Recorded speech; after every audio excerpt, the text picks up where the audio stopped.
It's beautiful to be alone. To be alone does not mean to be lonely. It means the mind is not influenced and contaminated by society.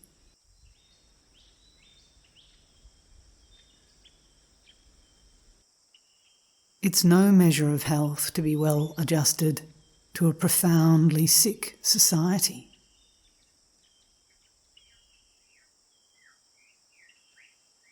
There is hope in people, not in society, not in systems, but in you and me.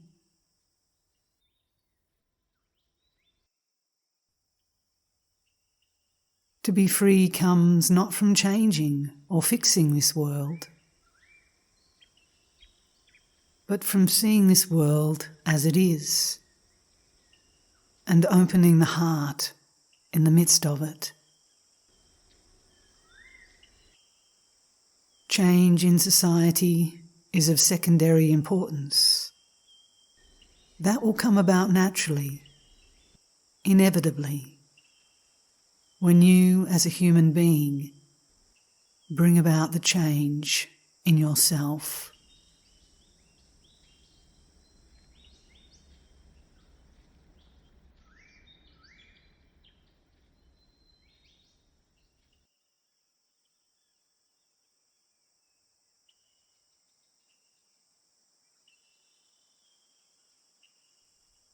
A mind that is always comparing, always measuring, will always engender illusion. If I am measuring myself against you, who are clever, more intelligent, I am struggling to be like you, and I am denying myself as I am. I am creating an illusion. Throughout life, from childhood, from school, until we die, we are taught to compare ourselves with another. Yet when I compare myself with another, I am destroying myself.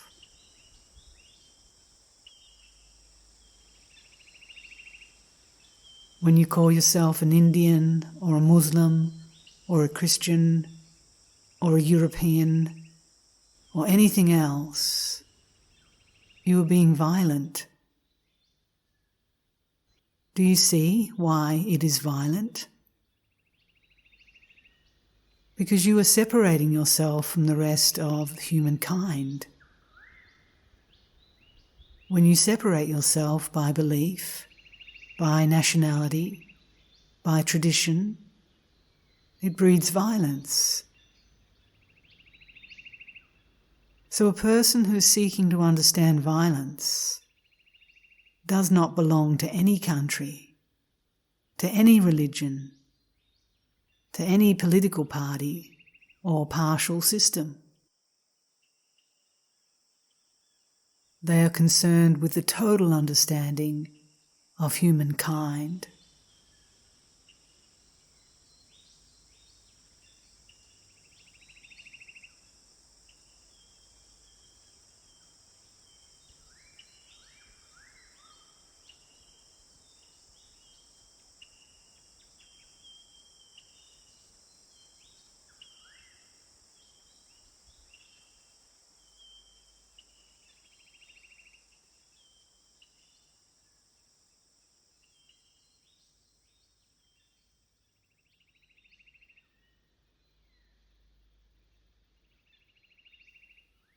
The ability to observe without evaluating is the highest form of intelligence.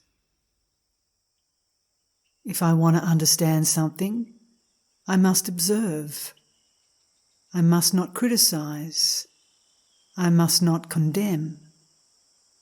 I must not pursue it as a pleasure or avoid it as a non-pleasure. There must merely be the silent observation of a fact. There is an art of seeing things as they are, without naming, without being caught in a network of words, without thinking, interfering with perception.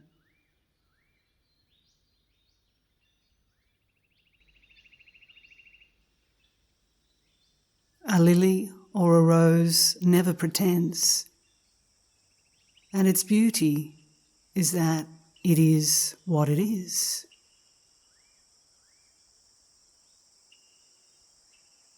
When one loses the deep, intimate relationship with nature, then temples, mosques and churches become more important.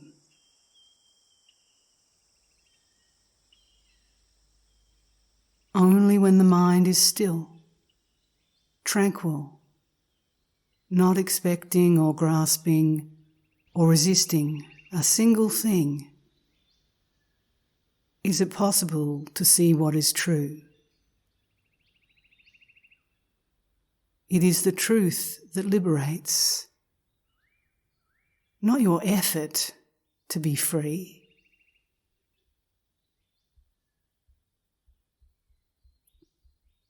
If your eyes are blinded with your worries, you cannot see the beauty of the sunset.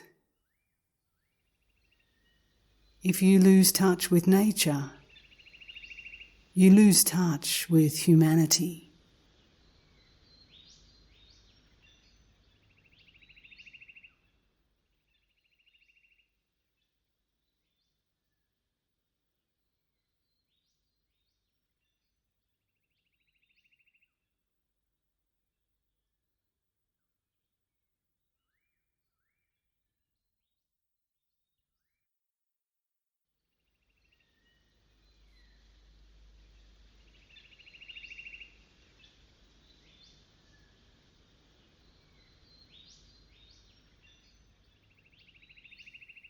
The more you know yourself, the more clarity there is. Self-knowledge has no end. You don't come to an achievement.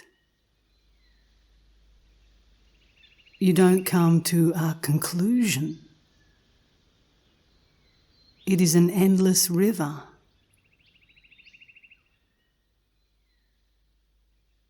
In oneself lies the whole world. And if you know how to look and learn, the door is there and the key is in your hand.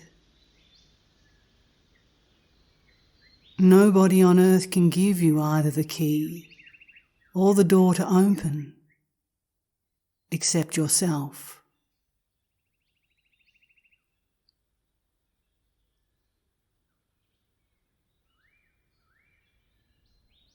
To know yourself, you don't need to go to any book, to any priest, to any psychologist. The whole treasure is within yourself.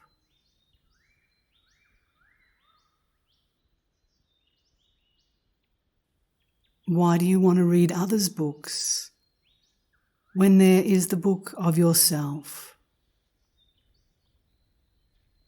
Intuition is the only true guide in life.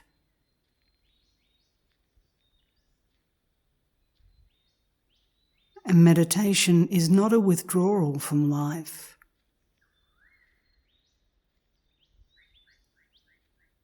Meditation is a process of understanding oneself.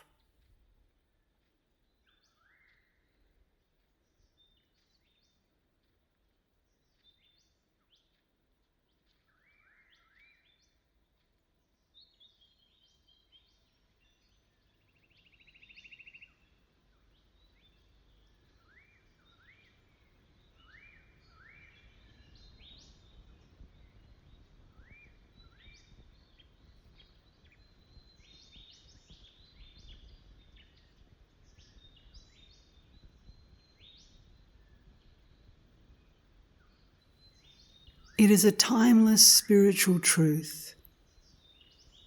Release attachment to outcomes. deep inside yourself, you'll feel good no matter what. I don't mind what happens. That is the essence of inner freedom.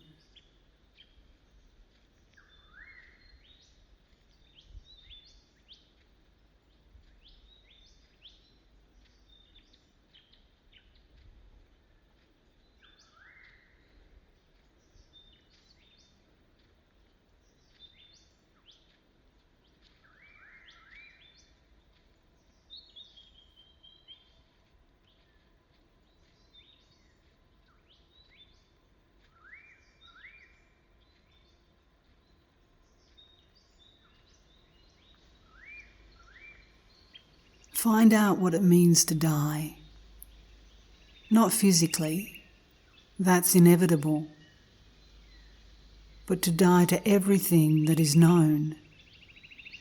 To die to your family, to your attachments, to all the things that you have accumulated.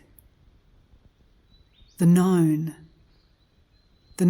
pleasures, the known fears.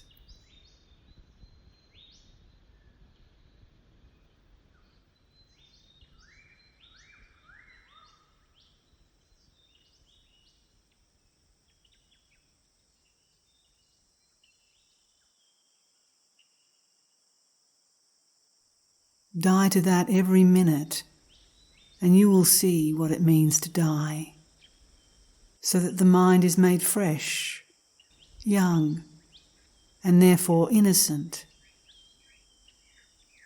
so that there is incarnation, not in a next life, but the next day.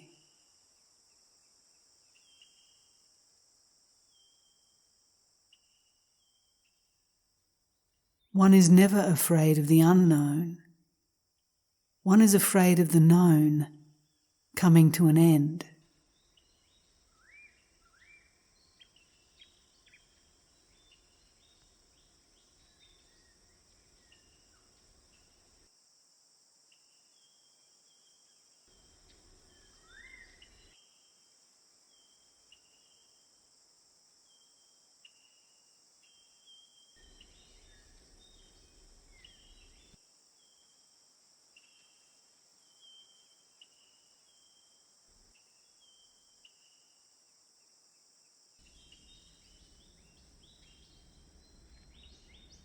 Awareness is observation without choice, condemnation, or justification.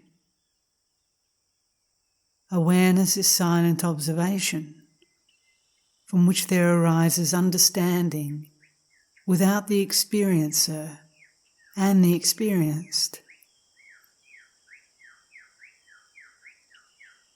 In this awareness, which is passive, the problem or the cause is given an opportunity to unfold itself, and so give its full significance.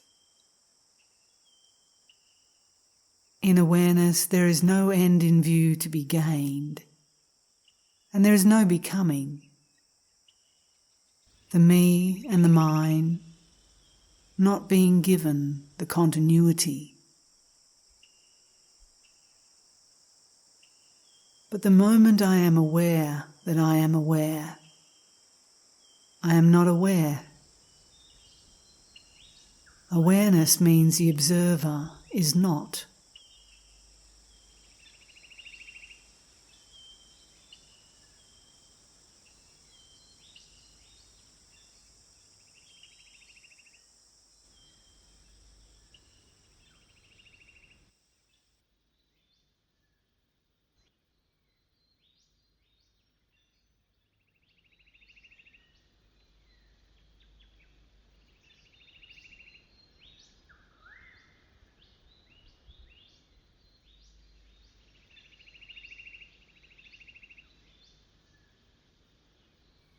Silence is difficult and arduous. It is not to be played with.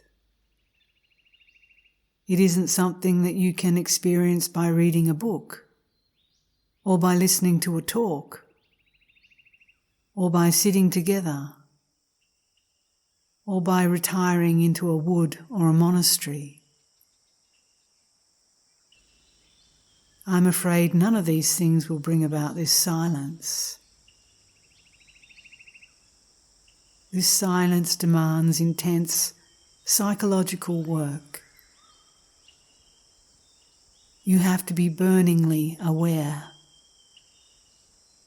Aware of your speech, aware of your snobbishness, aware of your fears, your anxieties, your sense of guilt.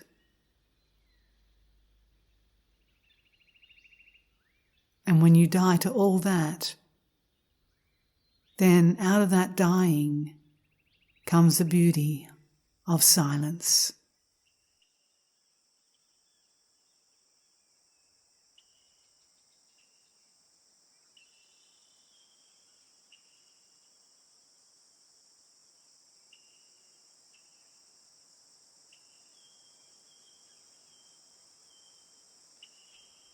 Happiness is strange.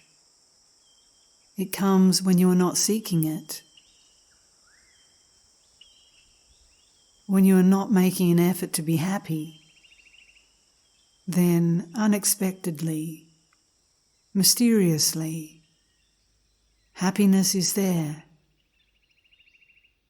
born of purity, of a loveliness of being.